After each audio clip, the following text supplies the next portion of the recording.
Hey, Steve, you guys were able to grind one out at the end of this game today. What was the difference between today and yesterday? Well, we walked out of here yesterday, and again, didn't want to. Hope I didn't give you guys the impression that I was pleased with the results, but we saw some signs there yesterday. And then going back afterwards and watching the film, I don't think I talked enough about Keaton Wallace's defense against Hamlet yesterday. He worked his butt off. Keaton makes his free throws yesterday. He's got 16 points. Keaton does 16 points on 9 shots, and he guards their best player for virtually 40 minutes yesterday. Really, really did a good job. Our defense down the stretch last night, it was 69-63. Then we got stop after stop. We took a charge, and then he missed a floater. Hammer missed a floater, and then we took another charge. We made some game-winning type plays defensively last night, but we didn't score in that stretch offensively to give ourselves a chance. So that was kind of the difference. Came out again tonight when the game was kind of on the line and had that stretch of defense down the stretch where we got the stops, limited them to one shot, rebounded the ball, and then the difference was we did score on the other end of the floor. So there were some really specific keys to this game that helped give us a chance. What our big guy, our interior guys did on their post-ups was awesome. Was a big part of it. That was the adjustment we made from last night. Even though we felt like we did it right yesterday, we just wanted to give them a different look today. We trapped immediately last night and in the first half, and it was pretty good to us. Tonight we said, well, we're just gonna let Simmons crab dribble, and if he gets 15 or 20, we're gonna have to live with that. But he didn't get there easily, and we got him in foul trouble. And then we still, even though we weren't supposed to be full out trapping, we got down in there and got our hands on some balls. We forced 7 turnovers in the first half, and 5 of them were from their interior players. So that set a pretty good tone for us. We subbed real rapidly. We tried to sub real rapidly with all 3 of our centers. Jacob gave us a good start. Phoenix has been so good defensively. He gave us a good lift again. Luka got in there and made a shot and gave us a good lift. So we just try to keep cycling those 3 guys in on them. And that was important to take some of their post-up actions out of the ballgame. Javon had another big game, and Keaton hit some big shots down the stretch. Earlier this week, you talked about having those guys, really step up. What did it mean to see those guys come through down the stretch for you guys?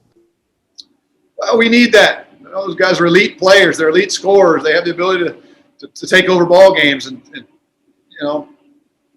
to be honest, I didn't know Javonte had that kind of a second half until I saw the stat sheet.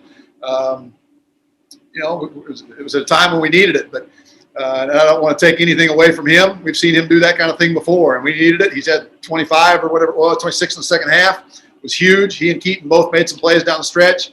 Juice made a big play, hitting Jacob on a roll down the stretch. So that was great to see those guys do that. But Javon's going to score 30 several more times in his career. I hope we defend the way we defended in the second half. If Javon scores 30 and we defend like that, we're going to have a chance to win a lot of ball games. Steve, what does it say about your team that you were a little bit shorthanded out there tonight? Cedric didn't play, but you were able to beat a team of that quality on the second day of a back-to-back. Well, I hope it speaks to the right things. Our guys clearly handled it the right way. I don't know what their comments were to you guys last night, but they clearly handled it the right way with their approach today. I anticipated, I even told our coaches when we were getting ready to walk in the gym for shoot-around, kind of anticipated an early shoot-around. They'd be dragging a little tired. I thought we'd have to help get them going. That was not the case. By the time we got in the gym, they were already going and talking, had great energy, had a really good shoot-around, had a really good warm-up. They were very positive and upbeat. So that was a good start, a good starting point. We've been a little frustrated with our lack of talk and energy on the court, in the huddles, in the locker room, and I don't think you saw any of that the last 2 days. I thought last night, even watching film, our bench was very involved. Our managers were having fun. We need that. We keep telling them we got to have some fun, guys. We get the opportunity to play. We're staying free of COVID to this point. Our opponents have stayed free. We're getting to play games. We got to have some fun. So I think our guys knew if we continued to fight, that's what we wanted to see. Our guys dig deep, compete on the defensive end, figure it out, dive on the floor, get loose balls. I was very proud of that.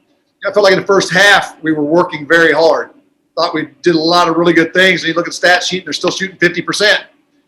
That's who they are. They're really good.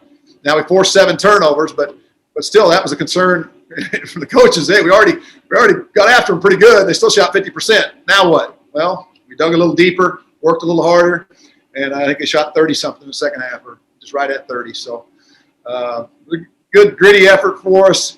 I mean, I guess we were shorthand. Lockie could have given us some more minutes. He made a couple turnovers there, and we just didn't want to make him uncomfortable. He's going to help us win a lot of ball games in his career. We're not worried about him.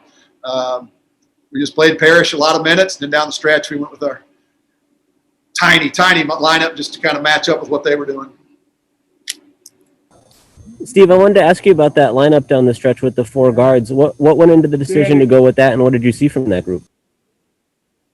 It was just a spur of the moment thing. I mentioned it to our coaches at halftime. We had a feeling that they might not go back with Usman at the 5 spot.